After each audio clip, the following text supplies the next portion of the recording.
पाठशाला की पहली क्लास चौथे चरण में मोदी 400 पार। यह सच हुआ या नहीं, देखिए ग्राउंड रिपोर्ट क्या बता रही है। हैदराबाद में ओवैसी हार रहे, माधवी जीत रही क्या? पब्लिक ने क्या बताया? कन्नौज से वो रिपोर्ट आई है जो बता रही है अखिलेश हारेंगे या जीतेंगे। ममता के गढ़ बंगाल में बीजेपी कितनी सीटें जीत रही है आज, खुद दिखाओ, देखिए आप। और चौथे चरण की वोटिंग पर वो कंप्लीट रिपोर्ट जो आपको कहीं नहीं मिलेगी, सबसे पहले उसका चर्चा।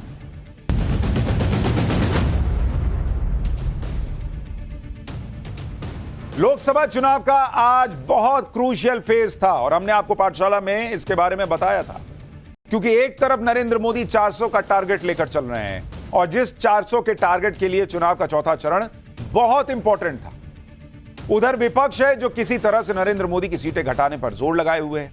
वोटिंग से किस तरह के संकेत मिले, चुनावी गर्मा गर्मी से कैसे संकेत मिले, हॉट सीट्स का क्या हाल रहा, किन बातों पर वोट पड़ा है, लोगों के लिए मुद्दे क्या रहे वोट डालते वक्त, अखिलेश यादव की कन्नौज सीट फंस गई है या अखिलेश से कन्नौज सीट निकल रही है, ओवैसी हैदराबाद में जीत रहे हैं, हार रहे हैं, क्या माहौल लग रहा है। बेगूसराय में कन्हैया कुमार की पुरानी पार्टी लेफ्ट को इस बार भी गिरिराज सिंह क्या बड़े अंतर से निपटा देने वाले हैं। आज आपको सब कुछ बताऊंगा, एक फीलिंग क्या है ग्राउंड पर वो बताऊंगा।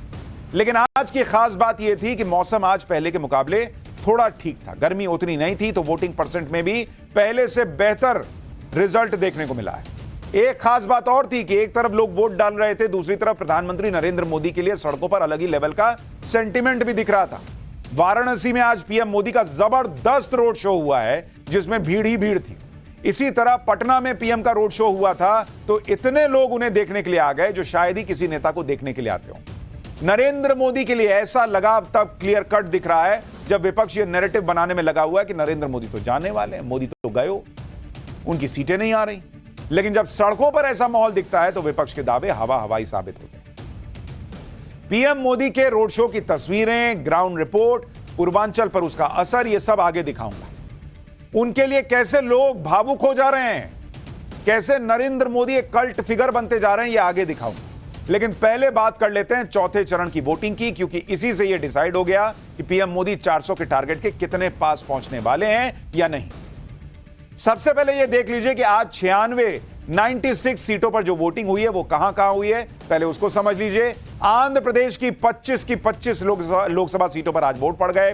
तेलंगाना की सारी 17 लोकसभा सीटें आज जो हैं उन पर फैसला हो गया। यूपी में इस चरण में 13 सीटों पर वोटिंग हुई है, बंगाल की 8 सीटें इसमें शामिल थी। महाराष्ट्र की 11 सीटों पर आज वोट पड़े हैं, मध्य प्रदेश की 8, झारखंड की 4 सीटें और बिहार की 5 सीटों पर वोटिंग हुई है। इसके अलावा ओडिशा की 4 सीटें और जम्मू कश्मीर की 1 सीट इसमें शामिल है। यानी कुल 10 राज्यों की 96 सीट्स पर आज वोटिंग कंप्लीट हो गई। अब इस चौथे चरण का जो अहम फैक्टर है वो ये कि इस चरण में तेलंगाना और आंध्र प्रदेश जैसे राज्यों में वोटिंग हुई है जहां पर बीजेपी और एनडीए अपनी सीटें बढ़ा सकते हैं। क्योंकि अगर दूसरे राज्यों को देखें तो वहां पर इस चरण की सारी सीटें पिछली बार एनडीए ऑलरेडी जीत गई थी, तो वहां सीटें रिटेन करनी है और दक्षिण में बढ़ानी है। जैसे आप देखिए पिछली बार जब वोटिंग हुई थी तो जिन 13 सीटों पर आज यूपी में वोटिंग हुई वो 13 की 13 एनडीए ने जीती। मध्य प्रदेश की 8 की 8 सीट बीजेपी जीत गई थी।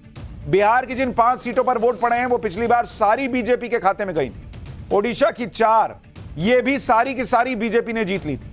यानी 96 में से 30 सीट तो ऐसी है जहां पर आज वोटिंग हुई है जो बीजेपी या एनडीए ने सुपड़ा साफ कर दिया था और सारी की सारी जीती। और यह सिर्फ 4 राज्यों में थी। इसके अलावा 2 राज्य ऐसे हैं जहां पर एनडीए इस चरण में सिर्फ 1-1 सीट हारी थी। इन राज्यों में महाराष्ट्र की 11 सीट है जहां एनडीए 10 जीत गई थी 11 में से। झारखंड की 4 सीट है जिनमें से 3 एनडीए ने जीती थी। यानी अगर आप इन 6 राज्यों को मिला दें तो 96 में से 45 सीट ऐसी है जो एनडीए ने पिछली बार उसमें से 43 सीटें जीत ली थी। इन सीटों पर एनडीए के लिए ज्यादा चैलेंज नहीं है, उन्हें पिछली बार का परफॉर्मेंस बस रिपीट करना है। लेकिन 400 के टारगेट के लिए इस चरण में जो अहम राज्यों में वोटिंग हुई वहां पर बीजेपी और एनडीए के लिए बड़ा स्कोप है। और कैसे यही चरण बीजेपी और एनडीए को 400 के पार पहुंचा सकता है यह हमने आपको बताया था, लेकिन पहुंचा रहा है या नहीं यह आगे बताऊंगा। लेकिन पहले यह देखिए कि इस चरण की सबसे हॉट सीट हैदराबाद का हाल क्या है, क्योंकि हर कोई जानना चाहता है कि ओवैसी भाईजान हार रहे हैं कि जीत रहे हैं। पहली बार कहा जा रहा है कि हैदराबाद में ओवैसी को कड़ी टक्कर मिल रही थी। हैदराबाद ओवैसी का 40 साल से बना हुआ गढ़ है, लेकिन इस बार बीजेपी की कैंडिडेट माधवी लता ने ओवैसी के पसीने छुड़ा दिए। जिस हैदराबाद में ओवैसी के लिए कभी कोई दिक्कत ही नहीं हुई, उस हैदराबाद में ओवैसी को पसीना बहाना पड़ गया। एक से बढ़कर एक तीखे बयान देकर माहौल में गर्मा गर्मी बढ़ानी पड़ गई। हैदराबाद में वोटिंग के बाद वहां के वोटर्स ने क्या कहा है, सुनिए, आपको खुद ही पता चलेगा हैदराबाद में क्या माहौल रहा। फिर बताऊंगा कि अगर हैदराबाद में आज की वोटिंग ने ओवैसी को कैसे फंसा दिया है। असद साहब के लिए कोई मुश्किल नहीं आती। सारी दुनिया की ताकत असद साहब को नहीं रोक सकती। किसी कीमत से 100% पतंग आ रही, इंशाअल्लाह 100% पतंग आ रही। सारी दुनिया की ताकत 4 मीनार को नहीं रोक सकती। देखिए, लेकिन माधवी लता का तो ये कहना था कि हैदराबाद में कोई काम ही नहीं किया असद साहब ने। नहीं, वो काम करे नहीं करे वो तो आदमियों को मालूम है, जो कर लिए वालों को मालूम है, महलों में रहने वालों को मालूम है, ऐसा बोलते हैं। अब आप क्या कहेंगे, क्या वाकई हैदराबाद में काम हुआ है या नहीं हुआ है? देखिए, डेवलपमेंट की बात करेंगे तो बहुत कुछ काम हुआ है। हमारे जो असद साहब है पूरी हर चीज को लेके चलने वाले हैं, माइनॉरिटी को, मुस्लिम को, हिंदू को, सिख को, ईसाई को, पूर्ण की। ये माधवी लता, बीजेपी, आरएसएस, ये क्या है, हिंदू हमारे असद साहब का नहीं है, फिर उनको लेके चलते हैं। उनको कुछ मालूम ही नहीं है हैदराबाद के बारे में। She doesn't know anything about Hyderabad, उसको कुछ मालूम ही नहीं है। सिंस फ्रॉम लास्ट 40 साल से हैदराबाद में कम्युनलिज्म को रोका गया है मजलिस की तरफ से। इंशाल्लाह ये बार भी कम्युनलिज्म को रोका जाएगा। माधवी लता है कौन मैडम? ये यहाँ पे असद साहब है, आज से नहीं 66 बरस, मेरे बड़े, मेरे दादा, मेरे बाबा, पर ऐसा क्या ये कारण लोग है? जानते हैं। क्या कहेंगे इस बार, क्या लग रहा है आपको जहाँ तक हैदराबाद की अगर जंग की बात करें? मैडम, बोलने की क्या बात है, एमआईएम जिंदाबाद। एमआईएम आती है, आप बेफिक्र। और माधवी लता को हम लोग नहीं जानते, हम लोग फर्स्ट टाइम देख रहे हैं ये बात। फर्स्ट टाइम वोटर है आप हैदराबाद में, आप क्या इश्यूज को लेकर वोट करने गई? जो भी चल रहा है अभी नेगेटिविटी। क्या आपको लगता है कि माधवी लता इस बार ओवैसी को हरा पाई? हाँ, हरा पाएगी वो। जी 100%। ये बार 40 साल का जो एमआईएम का राज था वो खत्म होगा एंड डेवलपमेंट के लिए वोट दिए हम। 100% माधवी लता एक बहुत बड़ी स्ट्रांग पार्टी के तरफ से भी आ रही है और उसका पोनेंट बॉटम होल सिटी का है। और एक टाइम पे 15 साल पहले था कि भाई मोदी आएगा, बीजेपी आएगा या कौन आएगा बोल के। अब मोदी जी आने के बाद में अब ऐसा है कि हर हिंदू वोट, अब हिंदू क्या, जो मुसलमान को भी मालूम है वो मुसलमान भी है कि मोदी जी को सपोर्ट करेगा। बहुत लोगों को वही चाहिए, माधवी लता जीतना, मोदी जी प्राइम मिनिस्टर होना ये बार, ठीक है, हो गए तो अपने पूरे सपने पूरे होते हैं। देखिए, मतलब जो अभी वोटिंग और इतनी जो लोगों में जागरूकता है कि नहीं वोटिंग के कारण कुछ चेंजेस हो सकते हैं, तो मुझे लगता है कि बढ़िया एक साइड पे दोनों भी टक्कर में ही है।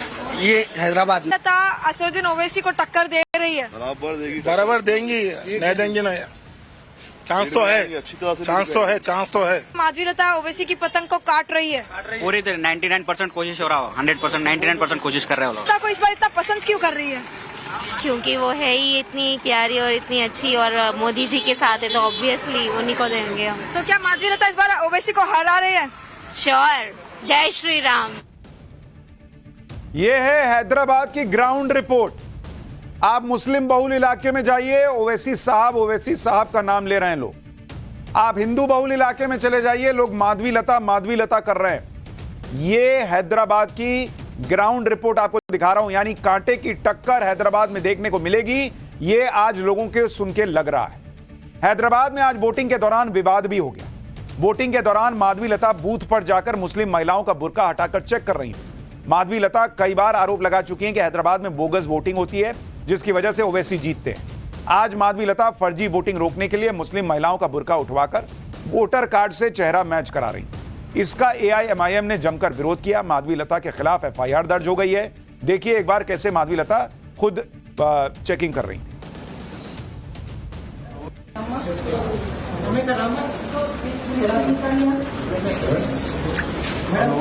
ये तो 38 है, अब 38 कितना है? उठाइए।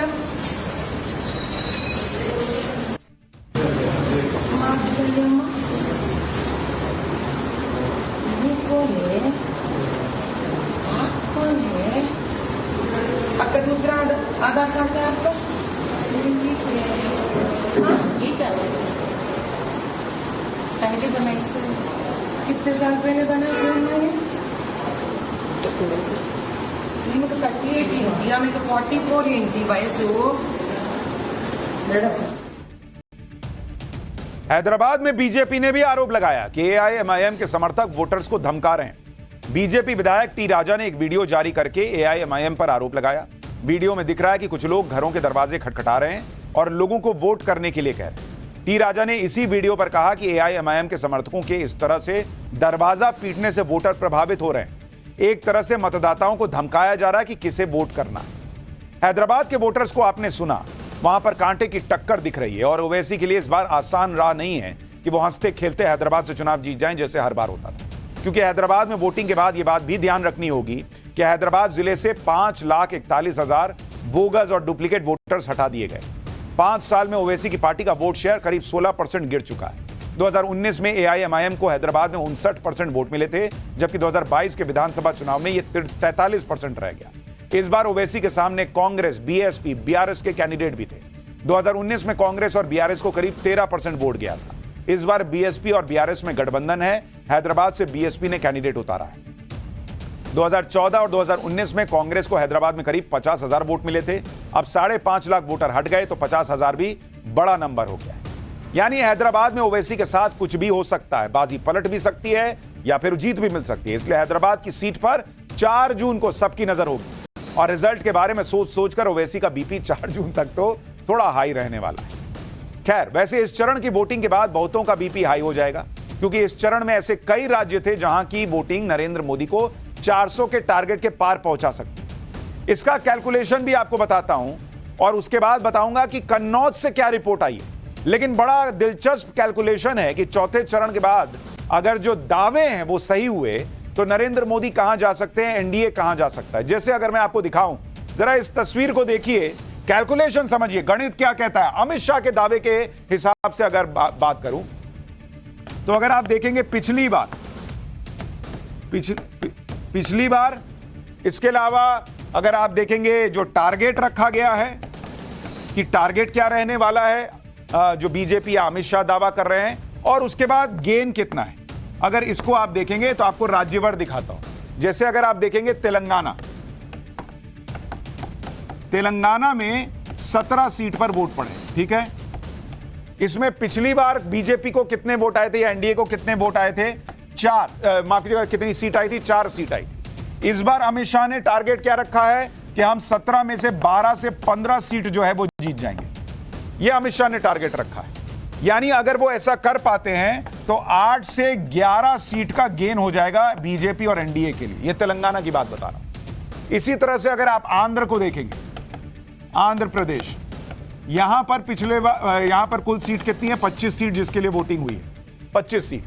पिछली बार बीजेपी को कितनी सीट आई थी? मात्र 3 सीट। इस बार टारगेट कितना रखा गया 25 में से? अमित शाह कह रहे हैं कि चूंकि चंद्रबाबू नायडू के साथ गठबंधन है तो ये एनडीए 17 तक चला जाएगा। यानी 14 गेन की बात हो रही है कि 14 सीट हम बढ़ा लेंगे। ये अमित शाह दावा कर रहे हैं। इसी तरह से अगर आप बंगाल देखिएगा, बंगाल का आपको हिसाब दिखाता हूं, तो बंगाल में चौथे चरण में 8 सीट पर वोटिंग हुई है। इन 8 सीट की बात कर रहा हूं। इसमें से बीजेपी को पिछले बार कितनी आई थी? मात्र 3 सीट। इस बार टारगेट कितना रखा गया है बीजेपी की तरफ से? 8 की 8 सीट जीतने का टारगेट अमित शाह रख रहे हैं और कह रहे हैं कि भाई नरेंद्र मोदी की लहर चल रही है बंगाल में। यानी गेन कितना है? 5 सीट का गेन है। अब अगर इस गेन को मिलाएं तो ये टोटल गेन कितना हो जाता है? टोटल गेन बीजेपी के लिए कितना हो रहा है अगर आप इसको मिला दीजिए? यानी बीजेपी कह रही है कि वो पिछले बार की अपनी सीटों में 30 सीट का इजाफा कर लेगी। जहां बीजेपी और एनडीए 26 सीटों का जंप टारगेट करके चल रही है, 26 से 30 सीट का, तो अगर आप इसको 2019 के रिजल्ट के हिसाब से देखेंगे, 2019 में क्या हुआ था? 2019 में चौथा चरण जहां पर इस बार वोट पड़े हैं, उनकी सीटें कितनी हैं? 96 सीट। इसमें एनडीए को कितनी आई थी पिछले बार? 2019 में 47 सीट आई थी पिछली बार। इंडी को कितनी आई थी? इंडी गठबंधन को 11 सीट आई थी और अन्य को आई थी 38 सीट।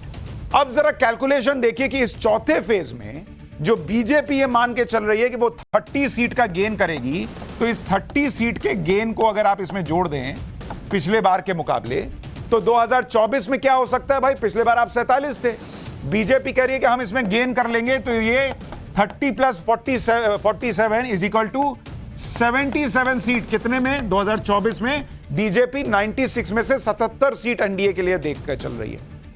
अब अमित शाह क्या बोले? अमित शाह बोले 3 चरण में उनका दावा है कि बीजेपी या एनडीए को 190 सीट आ रही है। 190 सीट। चौथे फेज का अगर आप मिला दीजिए, ये 77 सीट जो है, इसको अगर मिला दीजिए इसमें कि भाई चौथे, मान लिया कि अमित शाह जो कह रहे हो उतना ही हो रहा, तो बीजेपी या एनडीए अभी कितनी सीट पर आ जाते हैं? 267 सीट पर। आप देख रहे हैं 267। 4 चरण तक 2019 में अगर आप देखेंगे, 2019 में इन्हीं 4 चरणों में बीजेपी कितनी सीट जीत पाई थी? एनडीए 230, यानी सीधे सीधे 37 सीट का गेन हो रहा है अगर अमित शाह का दावा सही है तो। अब अगले चरण में कितनी सीटें बची हुई हैं? जो 3 चरण बचे हैं, 3 चरण बचे, उसमें कितनी सीटें हैं? 164 सीट पर अभी वोटिंग बची हुई है। 400 के लिए बीजेपी को कितना चाहिए? भाई बीजेपी कह रही है हम 267 पहुंच चुके हैं, ये उनका दावा है। तो 400 के लिए उनको और कितने सीट की जरूरत है? 133 सीट की जरूरत है 164 में से। और पिछली बार बीजेपी इन 167 में से, 164 में से कितनी जीत गई थी? 123 बीजेपी 2019 में जीत चुकी है इन 164 सीटों में से। यानी बीजेपी को इस बार अपने जो अगले 3 चरण है उसमें पिछले बार के परफॉर्मेंस में मात्र 10 सीट बढ़ानी है, 10 सीट। और अगर यह आंकड़ा 267 का अमित शाह का सही है तो बीजेपी भैया 400 पहुंच सकती है, ये अगर अमित शाह का दावा सही है। यानी बहुत दूर नहीं है बीजेपी 400 से, अगर चीजें अमित शाह के दावे के हिसाब से चल रही हैं तो। इधर पीएम मोदी पूरी प्लानिंग के साथ 400 पार के टारगेट को अचीव करने की कोशिश कर रहे हैं। दूसरी तरफ राहुल गांधी हैं जो अलग ही बातें कर रहे हैं। आज राहुल गांधी ने कह दिया कि 4 जून के बाद नरेंद्र मोदी प्रधानमंत्री नहीं रहेंगे। राहुल ने कहा कि मोदी जी की टाटा बाय बाय हो रही है। राहुल गांधी कह रहे हैं कि पहले 400 पार का नारा देते थे, अब 150 पार भी नहीं बोल पा रहे। पता नहीं इन्होंने कहां सुन लिया।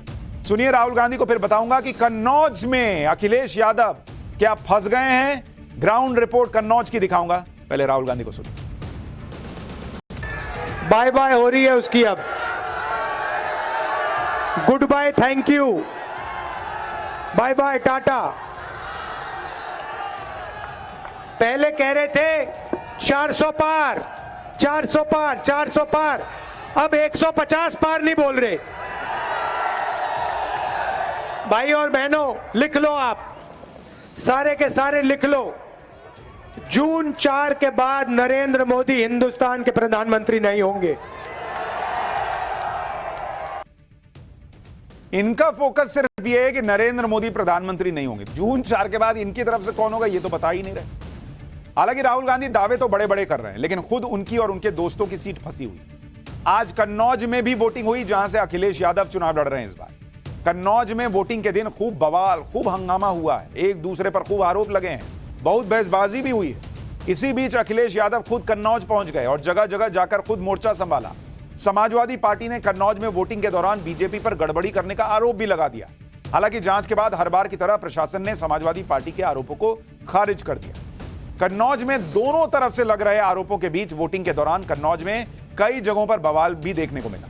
कन्नौज के सौरिख इलाके में बीजेपी समर्थकों ने ड्यूटी पर तैनात पुलिसकर्मियों पर समाजवादी पार्टी के पक्ष में वोटिंग करवाने का आरोप लगाया, जिसकी जानकारी मिलने पर बीजेपी विधायक कैलाश राजपूत पोलिंग बूथ पहुंच गए, पुलिसकर्मी से भिड़ गए। बीजेपी विधायक ने पहले तो पुलिसकर्मी को धमकाया और फिर पुलिस के बड़े अधिकारियों से मामले की शिकायत की। पूरे मामले की जानकारी मिलने के बाद अखिलेश यादव भी उस पोलिंग बूथ पहुंचे जहां बीजेपी समर्थकों की पुलिसकर्मियों से बहस चल रही थी। बताया जा रहा है कि अखिलेश यादव ने उस पुलिसकर्मी से मुलाकात भी की, जिस पर बीजेपी ने समाजवादी पार्टी के पक्ष में वोटिंग करवाने का आरोप लगाया। कन्नौज सीट को लेकर अखिलेश यादव इसलिए भी टेंशन में हैं क्योंकि उनके सामने अपने गढ़ को बचाने की चुनौती। कन्नौज समाजवादी पार्टी और बीजेपी के बीच वार पलटवार के बीच वोटिंग के दौरान क्या माहौल रहा, उस पर आपको एक ग्राउंड रिपोर्ट दिखाता हूं, फिर आपको कन्नौज सीट का समीकरण बताऊं।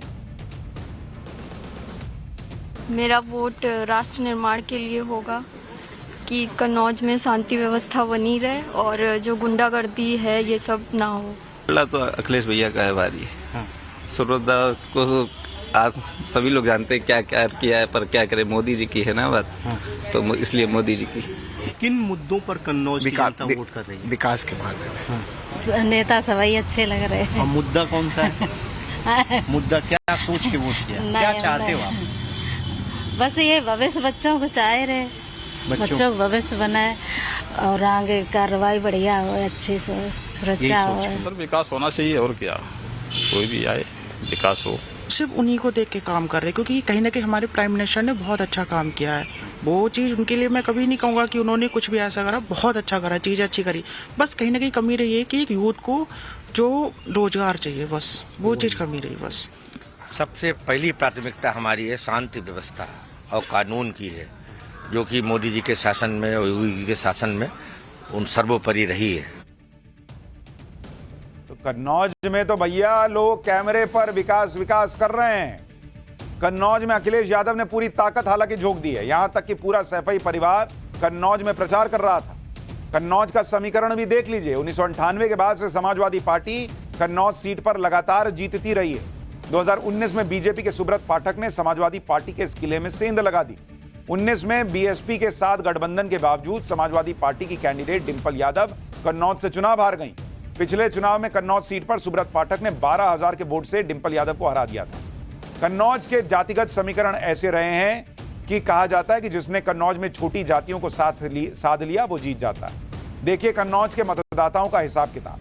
कन्नौज में करीब 18 लाख मतदाता हैं, जिसमें मुस्लिम वोटर्स की संख्या 16% है, यादव 16%। यही दोनों समाजवादी पार्टी के कोर वोटर बताए जाते हैं। इन्हीं के दम पर समाजवादी पार्टी जीतती रही। इसके अलावा ब्राह्मण 15%, राजपूत वोटर 10% और बाकी 39% में अन्य मतदाता वर्ग। 1998 से 2014 तक ज्यादातर यादव और मुसलमानों के साथ लोध, शाक्य और पाल सपा को वोट करते आए। 2014 की मोदी लहर में एमवाई और लोध, शाक्य, पाल गठजोड़ कमजोर पड़ा। 2014 में डिंपल यादव जीत तो गई, लेकिन जीत का अंतर 20,000 वोट का था। 2019 में बीजेपी ने एमवाई को छोड़कर बाकी जातियों में अपनी पैठ बनाई। नतीजा यह हुआ कि बीजेपी जीतने में कामयाब हो गई। इसी वजह से अखिलेश यादव ने वोटिंग होने तक कन्नौज का पूरा फोकस रखा, यहां तक कि मैनपुरी में भी ज्यादा प्रचार नहीं किया। कहने वाले तो यह भी कह रहे हैं कि कन्नौज से चुनाव लड़कर अखिलेश ने समाजवादी पार्टी का नुकसान करवा दिया, क्योंकि कन्नौज की वजह से अखिलेश बाकी सीटों पर उतना ध्यान नहीं दे पाए जितना उन्हें देना चाहिए। कन्नौज के साथ यूपी में आज 13 सीटों पर वोटिंग हुई। 2019 में ये सभी 13 सीटें बीजेपी ने जीत ली थी और इनमें से 10 सीटों पर तो बीजेपी की जीत का मार्जिन 12% से लेकर 32% तक था। और ये 13 सीटें हैं कन्नौज, उन्नाव, इटावा, कानपुर, बहराइच, खीरी, शाहजहांपुर, सीतापुर, हरदोई, फर्रुखाबाद, धौरहरा, अकबरपुर और मिश्रिक। ये सारी सीटें पिछले बार बीजेपी ने जीती। यूपी में बाकी सीटों पर वोटिंग कैसी हुई, वोटर्स ने क्या कहा, किन मुद्दों पर वोटिंग हुई, आपको कानपुर की पब्लिक का रुझान दिखाता हूं। फिर बताऊंगा कि दूसरी हॉट सीट्स पर क्या हाल रहा। बेगूसराय में पिछली बार कन्हैया कुमार को हराने वाले गिरिराज सिंह की सीट पर कैसी वोटिंग हुई है वो दिखाऊंगा, लेकिन पहले कानपुर में वोटर क्या कह रहा है सुनिए। देखिए, कहना चाहेंगे तो उम्मीदवार पे वोटिंग नहीं हो रही यहाँ पे। एक ही हमारे मजबूत उम्मीदवार है मोदी जी। मजबूत उम्मीदवार किसी को मत कहें कि इस बार कांग्रेस भी टक्कर से लड़ रही है और भाजपा भी अपने तरीके से लड़ रही है। कानपुर क्या, ये राष्ट्र का चुनाव है। सुरक्षा के मुद्दे में वर्तमान जो भारतीय जनता पार्टी की सरकार चल रही है वो उसको मैं 100 में 100 नंबर देता हूँ। मजबूती के आधार पे तो इस समय दो विचारधारा चल रहा है और हमारे लिए दोनों लोग एक हिसाब से जो राजनीतिक मापदंड है उस पर दोनों लोग खड़े नहीं उतर रहे हैं। तो ये कानपुर की पब्लिक का सेंटिमेंट। हालांकि चौथे चरण में भी कई वीआईपी कैंडिडेट मैदान में हैं, जैसे यूपी की खीरी सीट से केंद्रीय मंत्री अजय मिश्र टेनी, बिहार के बेगूसराय से केंद्रीय मंत्री गिरिराज सिंह, बिहार के उजियारपुर से केंद्रीय मंत्री नित्यानंद राय, तेलंगाना की सिकंदराबाद सीट से केंद्रीय मंत्री जी किशन रेड्डी, महाराष्ट्र की जालना सीट से केंद्रीय मंत्री राव साहेब दादाराव दानवे। इन 5 केंद्रीय मंत्रियों के अलावा एक पूर्व सीएम समेत कई और दिग्गजों की सीटों पर आज मतदान पूरा हो गया। यूपी के कन्नौज से पूर्व सीएम और समाजवादी पार्टी के अध्यक्ष अखिलेश यादव के अलावा खूंटी सीट से झारखंड के पूर्व सीएम अर्जुन मुंडा चुनाव मैदान में थे। हैदराबाद से एआईएमआईएम के अध्यक्ष असदुद्दीन ओवैसी, जिनका मुकाबला बीजेपी की माधवीलता से है, ये तो सबको पता ही है। बंगाल की आसनसोल सीट से शत्रुघ्न सिन्हा इस बार चुनावी मैदान में हैं और बहरामपुर सीट से बंगाल कांग्रेस के अध्यक्ष अधीर रंजन चौधरी। इसके अलावा कृष्णानगर सीट से महुआ मोइत्रा चुनाव लड़ रही हैं। ये सारे कुछ वीआईपी कैंडिडेट्स जिनके नाम आपको बताएं। इनमें बिहार की बेगूसराय सीट पर भी सबकी नजर थी, क्योंकि यहां पिछली बार चर्चित मुकाबला हुआ था। जिसमें केंद्रीय मंत्री गिरिराज सिंह ने बड़े अंतर से कन्हैया कुमार को धो डाला था। कन्हैया कुमार तो इस बार बेगूसराय से नहीं लड़ रहे हैं, लेकिन गिरिराज सिंह मैदान में और उनका मुकाबला सीपीआई के अवधेश राय से। 2019 में गिरिराज सिंह ने 4.5 लाख से ज्यादा वोट से सीपीआई के कन्हैया कुमार को हराया था। बेगूसराय में पब्लिक ने किन मुद्दों पर वोट किया, वहां वोटिंग पैटर्न क्या रहा, जरा बेगूसराय की ग्राउंड रिपोर्ट देखिए। तो क्या लगता है इस बार जो राम मंदिर बना और ये बहुत अच्छा है सर, उसी के आधार पर तो वोट दिए हैं। हाँ, उसी के आधार पर वोट दिए हैं, एकदम बहुत अच्छा है। आप लोग जो वोट करते हैं तो क्या कैंडिडेट देख के या मोदी जी को? मोदी जी को देख के वोट किए हम लोग। मोदी जी को? हाँ। क्यों मोदी जी को देख के क्यों करते? मोदी जी को देख के इसलिए करते हैं कि जो वो जितना वादा किए हैं, नहीं 100% लेकिन 60-70% वादा अपना पूरा किए हैं, इसलिए कैंडिडेट कौन हो जाता है? Modi factor, only Modi factor. ये हमारे कैंडिडेट जो है वो शीशा में घूमते हैं, शीशा में गाड़ी लगा के और रोड शो करते हैं। मोदी जी एक बड़ा फैक्टर है। जी बस कैंडिडेट जी, मोदी है तो सब कुछ संभव है सर। करने आए जी सर, वोट तो कर दिए। अच्छा, क्या मुद्दा आप लोग मानते हैं कि इस बार होना चाहिए? कैंडिडेट से ऊपर क्या मोदी जी है? इस बार तो खैर मोदी जी है ही, 400 पार होगा ही। 400 पार होगा? जी सर।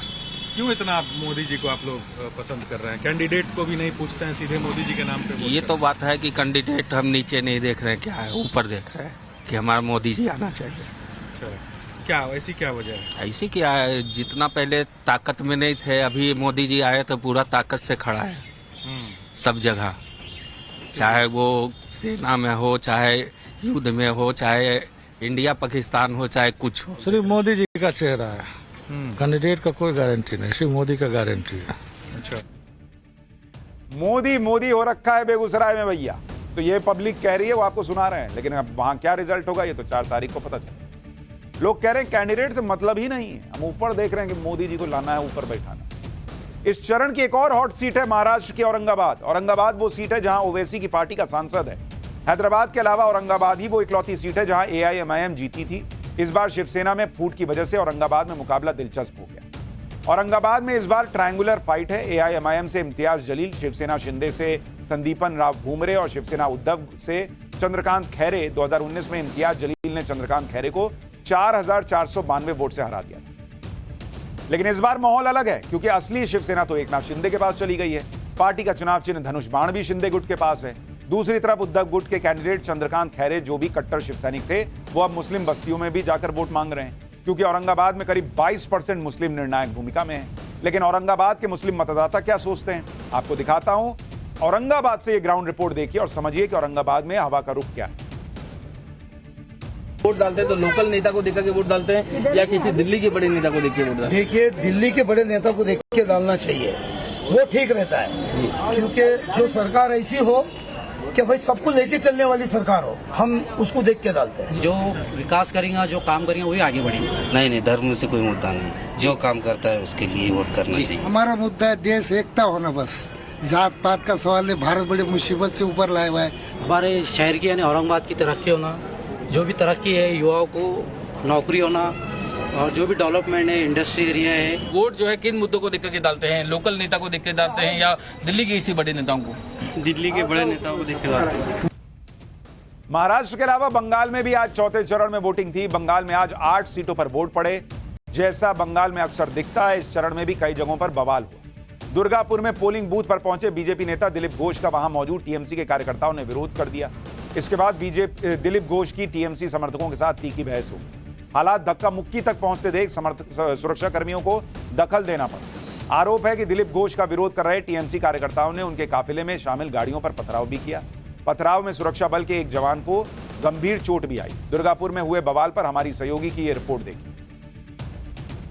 हम फिलहाल दिलीप घोष के काफिले में है, बर्दवान दुर्गापुर। देखिए, फोर्स का जो है ईटा फेंककर सर फोड़ दिया। टीएमसी वालों ने पत्थर मारा था। सर पथराव हुआ था उस समय? हाँ। क्या हुआ? पत्थर मारा। देखिए पूरी गाड़ी को जो है तोड़ दिया गया है। यहाँ पर आप देखिए, दिलीप घोष के सामने गाड़ी है और फोर्स की जो गाड़ी है उससे भी तोड़ दिया गया है। सर पर गंभीर रूप से चोटें आई हैं। जो उनके यहाँ पर जवान थे सेंट्रल फोर्स के, उनको फिलहाल अस्पताल लेकर जाया जा रहा है।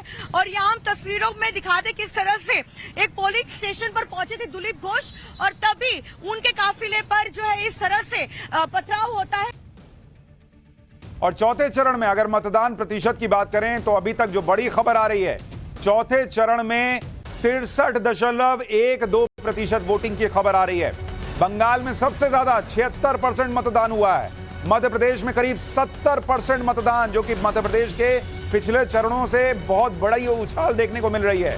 उत्तर प्रदेश में 58% वोटिंग की खबर आ रही है और जैसा हम आपको पहले भी कह चुके हैं कि ये आंकड़े अपडेट होंगे, यानी वोटिंग प्रतिशत और ऊपर जा सकता है।